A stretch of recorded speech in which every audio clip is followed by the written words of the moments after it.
ने लेटर दिया और अल्हम्दुलिल्लाह 100 बेड का हॉस्पिटल मंजूर हो गया है, जिसके लिए 75 करोड़ 99 लाख 51,259 रुपए मंजूर हुए। मोहतरम दोस्तों, अस्सलाम वालेकुम वरहमतुल्लाहि वबरकातुहू। उम्मीद करता हूँ कि आप सभी दोस्त खैर व आफियत से होंगे। दोस्तों, महाराष्ट्र के इलेक्शन का ऐलान हो चुका है और महाराष्ट्र के इलेक्शन के ऐलान के बाद सभी पार्टी अपनी अपनी तैयारियों में मसरूफ़ है।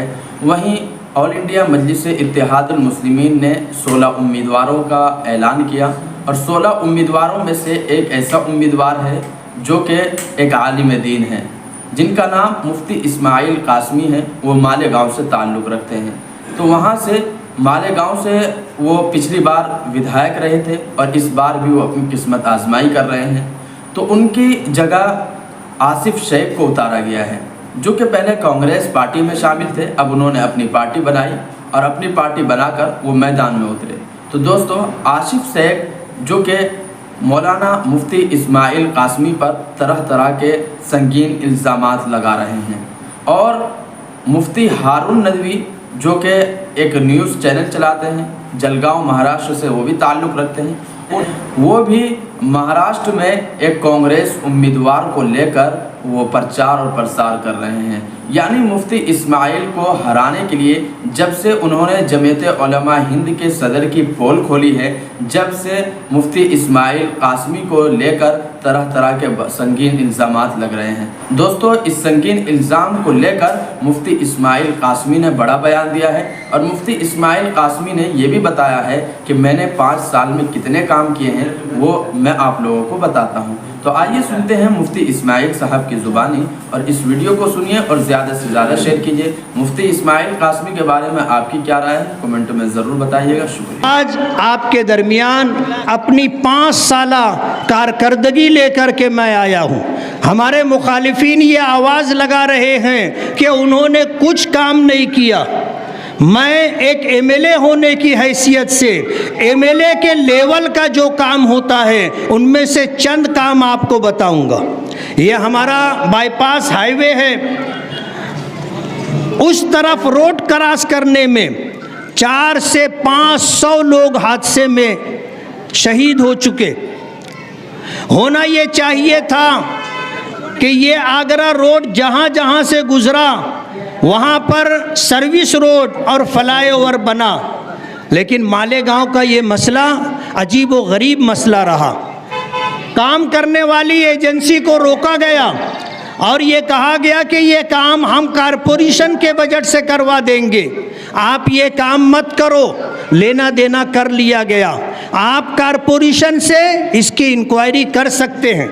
मैं आपसे पूछना चाहता हूँ कि आपकी इस हरकत की वजह से अगर 400 से 500 लोग शहीद हुए, माजूर हुए, लोगों के ख़ानदान उजड़ गए, हमारी बहनें बेवा हो गईं, हमारे बच्चे यतीम हो गए, इसका जिम्मेदार कौन?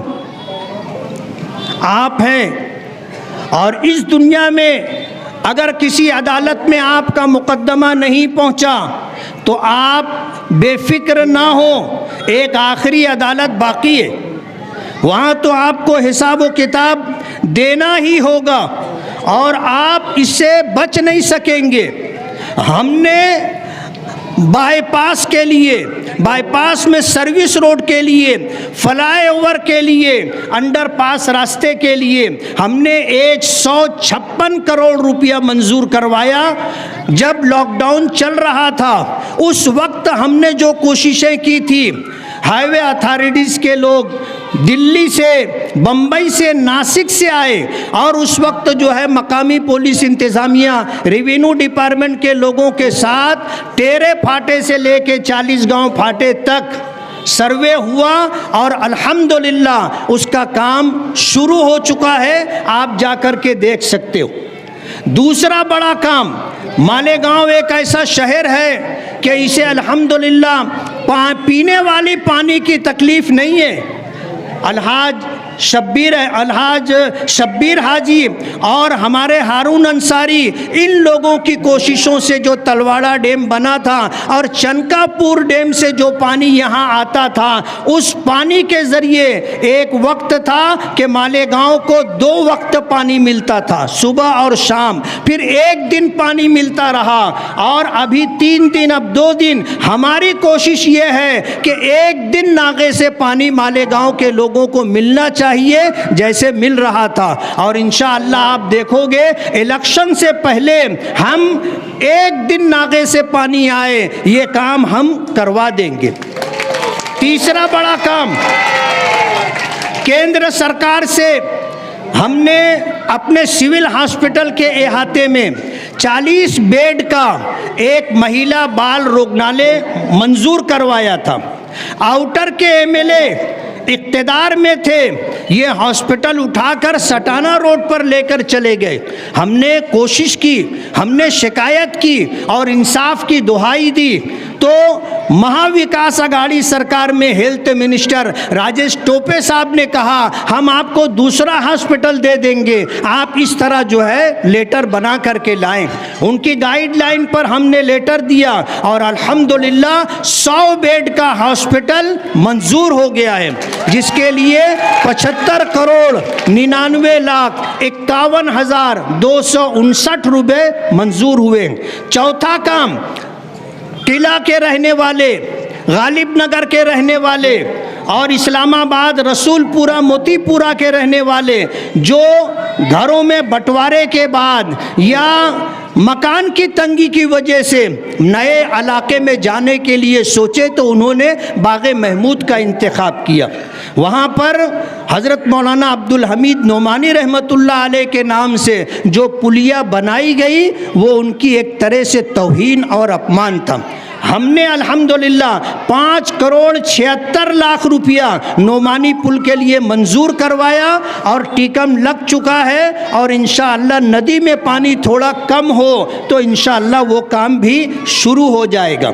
हमारा ये शहर मस्जिदों का, मीनारों का शहर है, हमारा ये शहर दीनदारों का शहर है और हमारा ये शहर अच्छाई और बुराई, सच और झूठ के दरमियान तमीज़ करने वालों का शहर है। अल्लाह का बहुत बड़ा एहसान है, हमारे यहाँ आज लोग इतने लिबरल नहीं हैं, इतने आज़ाद ख्याल नहीं हैं कि किसी ऐसे शख्स को जिसको इस्लाम से, इस्लामी तालीमात से और इस दीन इस्लाम का कोई किसी तरह का अगर उसे इल्म ना हो और वो आज़ादी के साथ मन चाही ज़िंदगी गुजारे, अहकामात शरिया की पाबंदी ना करे, ऐसे लोगों को हमारा शहर बर्दाश्त नहीं करता। आज इस मौके पर मैं आपके दरमियान उन छोटे कामों को जिसका करना कारपोरेशन की जिम्मेदारी है, हमने उन कामों का कोई तस्करा नहीं किया। हम आपको बताना चाहते हैं कि आसिफ शेख साहब बार बार ये कहते हैं गिड़गिड़ा करके कि एक बार वो हमको रोतड़ा बोलते हैं, हमको रोतड़ा बोलते हैं। अल्लाह का एहसान है, शेर का जिगर है। 2014 का इलेक्शन हारा, 5 मिनट के लिए भी घर में नहीं बैठा, 5 मिनट के लिए भी घर में नहीं बैठा। जोहर की अजान हो रही थी, नतीजा आ जाने के बाद मैं अपने काम पर अपनी जिम्मेदारी पूरी करने गया। मैंने जोहर की नमाज़ पढ़ाई, मस्जिद के सारे मुसल्ली मेरा मुंह देख रहे थे। अरे आपके अब्बा जी हारे थे, 8 महीने तक घर से नहीं निकले थे। आप हारे तो घर जा कर के घर वालों से मिल कर के भों भों रो रहे थे और बताने वालों ने बताया कि पूरी पूरी रात गली में टहलते रहते थे और बताने वालों ने ये भी बताया कि सोते सोते हड़बड़ा के उठ के बैठ जाते थे और 5 साल इसी टेंशन के साथ गुजराए।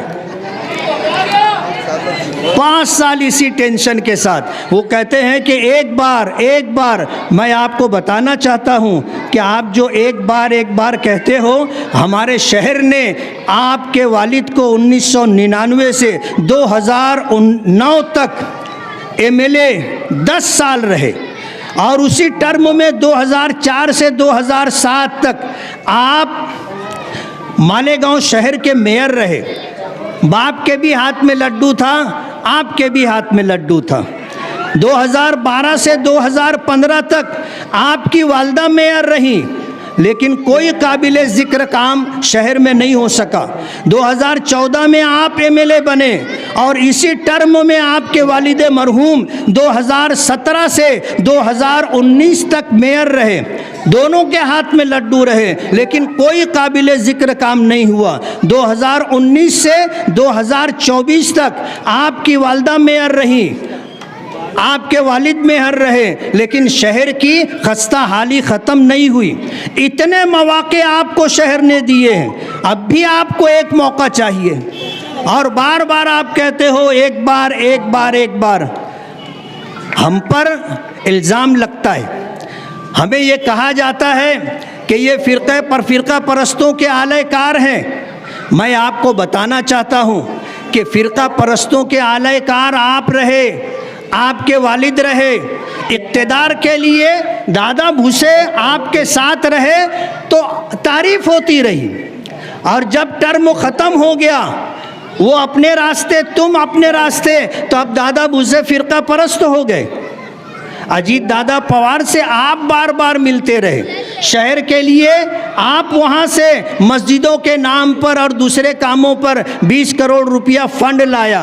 आप उनके निफाड़ में बैठ कर के खुफिया मीटिंग करते हैं। हमारे पास तस्वीर आई, हमने शामनामे में वो तस्वीर लगाई और हमने पूछा, अपना हर मामला आप लोगों के सामने ले कर के आते हो, उसे उजागर करते हो, लेकिन ये मीटिंग आपने खुफिया क्यों रखी?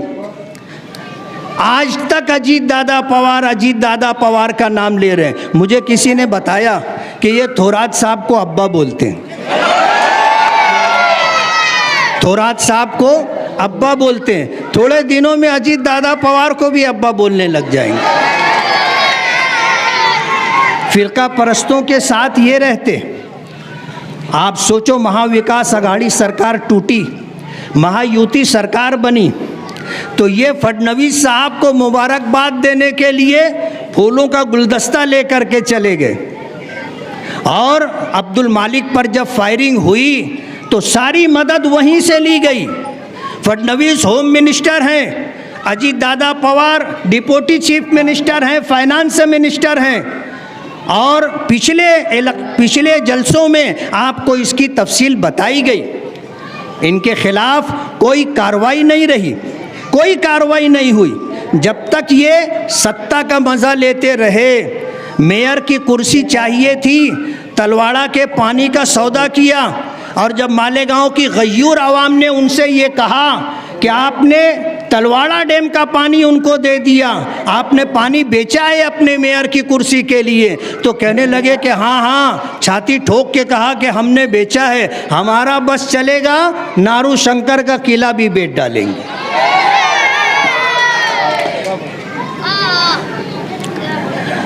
ये शहर अल्हम्दुलिल्लाह पावरलूम सिटी है, और सबसे पहला पावरलूम इस्लामपुरे में लगा था।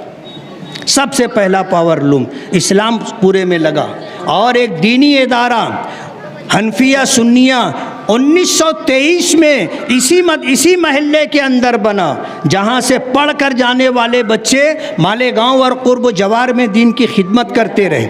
जब ये इदारे की इमारत तंग होने लगी तो नया इदारा 2004 में बस्ती के बाहर बड़ी ज़मीन लेकर के बनाया गया, और आज भी अल्हम्दुलिल्लाह जारी व सारी है। जब ये हनफिया सुन्निया मदरसा बन रहा था तो हमारी माँओं और बहनों ने अपने हाथों की चूड़ियाँ, अपनी अंगूठियाँ, अपने कानों की बालियां इस मदरसे की तामीर में दी थी।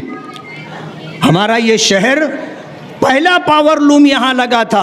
आज अल्हम्दुलिल्लाह एक बड़ी अच्छी खासी तादाद में पावर लूम यहाँ चलता है। ये जब तक इक़्तिदार में रहे कभी इन्होंने सनत का कोई भला नहीं किया, बल्कि हद कर दी कि जब सिविल हॉस्पिटल के इफ्तिताह के मौके पर सोनिया गांधी आई तो उनको ये बताया गया कि पावर लूम की वजह से 35% लोग इस शहर में बहरे हो गए।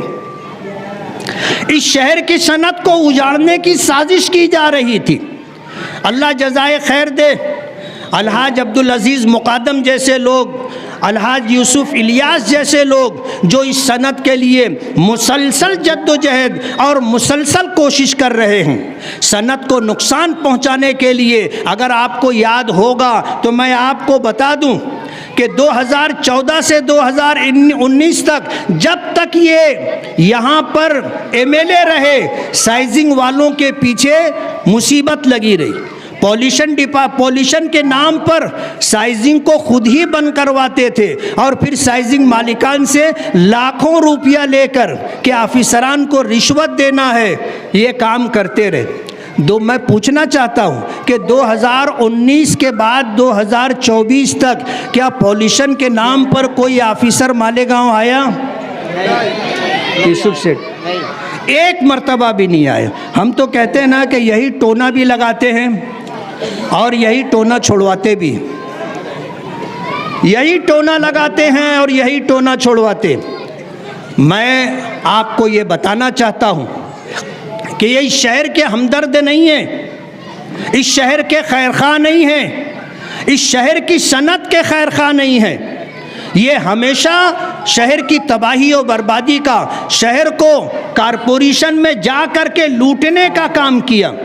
जब ये 7.5 साल का अरसा जो कारपोरेशन में इक़्तिदार में बैठ कर के इन्होंने सत्ता का मज़ा लिया, फ़िरका परस्तों को साथ लिया, मालेगांव में अगर ये बुनियादी सहूलियात जिसे मूलभूत सुविधा कहा जाता है, अगर ये ईमानदारी से 100 करोड़ रुपया भी खर्च करते, आज मालेगांव में एक रोड गटर बनाने के लिए हमको जगह नहीं मिलती।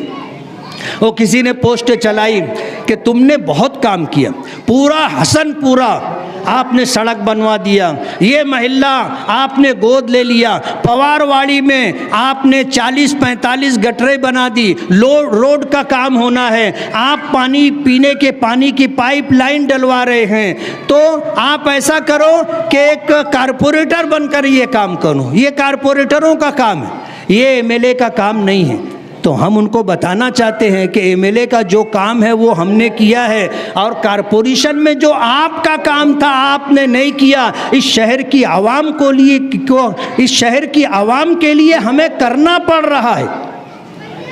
ये वाकई कारपोरेशन की जिम्मेदारी है, एमएलए की जिम्मेदारी नहीं है। लेकिन अल्हम्दुलिल्लाह तकरीबन 100 करोड़ रुपया हमने कोशिश की, जद्दोजहद की, हमने हर तरह का वो तरीका इख्तियार किया जो फंडिंग के लिए लगता है, हमने इख्तियार किया, फंड मिला। आज अल्हम्दुलिल्लाह पूरे शहर में अगर कोई काम हो रहा है तो वो हमारा काम है, वो हमारा काम है। 50 करोड़ के काम हुए और 50 करोड़ के काम होना बाकी। और इंशाअल्लाह हमें आपसे उम्मीद है कि आपने अगर हमें फिर खिदमत का मौका दिया, काम करने का मौका दिया, तो इंशाअल्लाह इससे ज़्यादा काम करके हम आपको देंगे। बकरीद का मौका आता था, जर्सी गाय के नाम पर मुसीबत लेके आ जाते थे। जो थोड़ा होता बहुत मामला काम था वो भी बंद हो जाता था। आपको याद होगा हमारे 5 साला दौर में भी बकरीद आई है।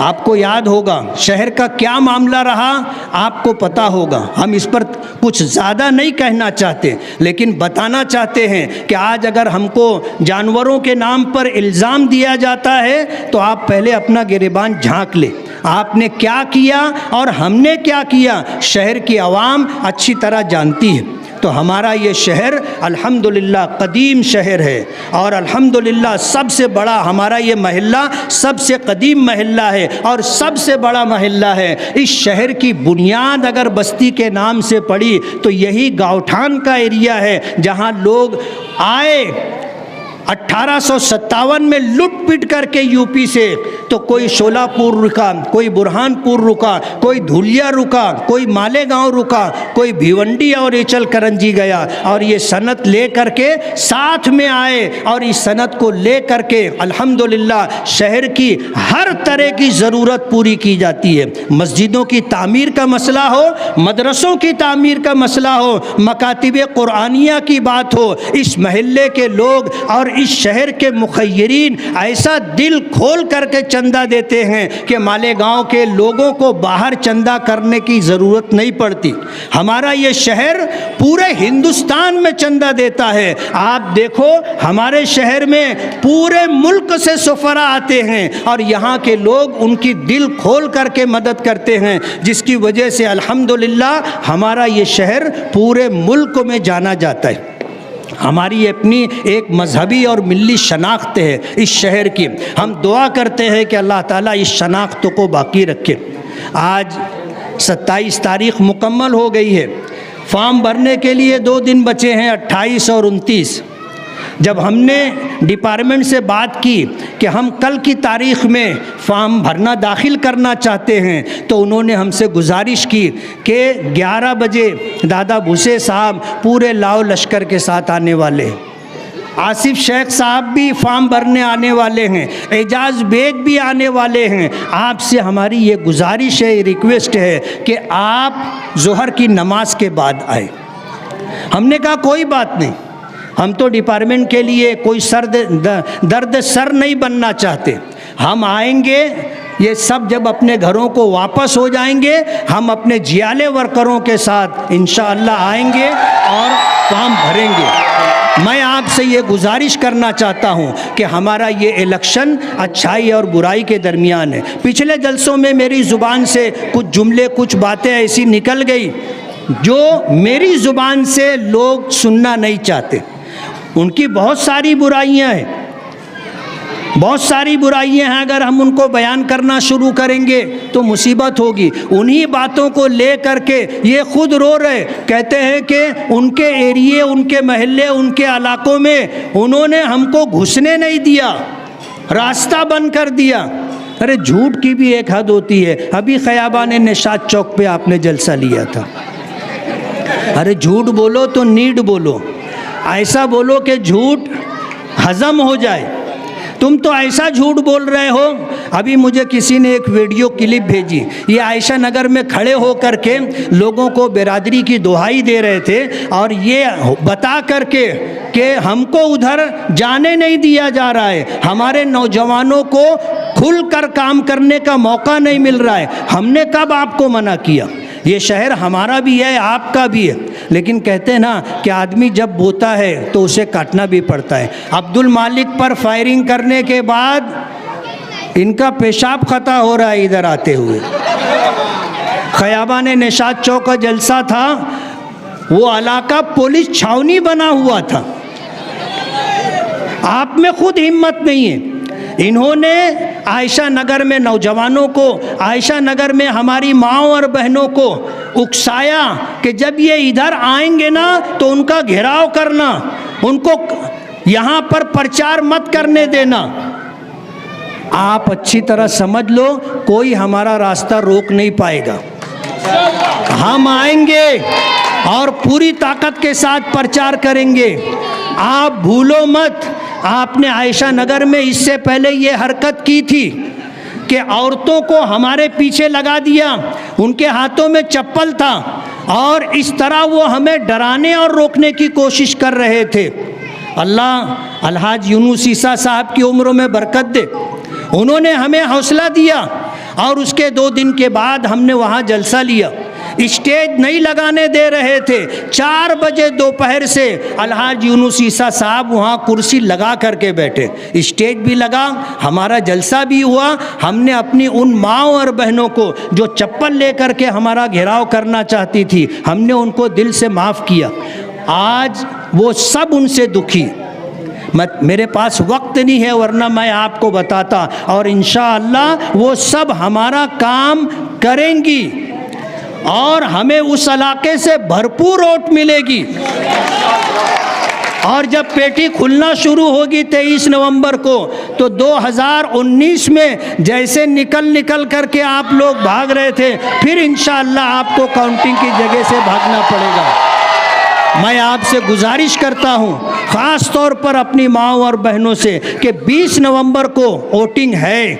आप सुबह के अव्वलीन वक्त में नमाज पढ़कर दुआ करके आप वोट देने के लिए निकले। उस वक्त ये हंगामा करने वाले, माहौल ख़राब करने वाले, दादागिरी गुंडागर्दी करने वाले सब सोए पड़े रहते हैं। आप अव्वल वक्त में जा कर के वोट दे दें। मेरा निशान है पतंग।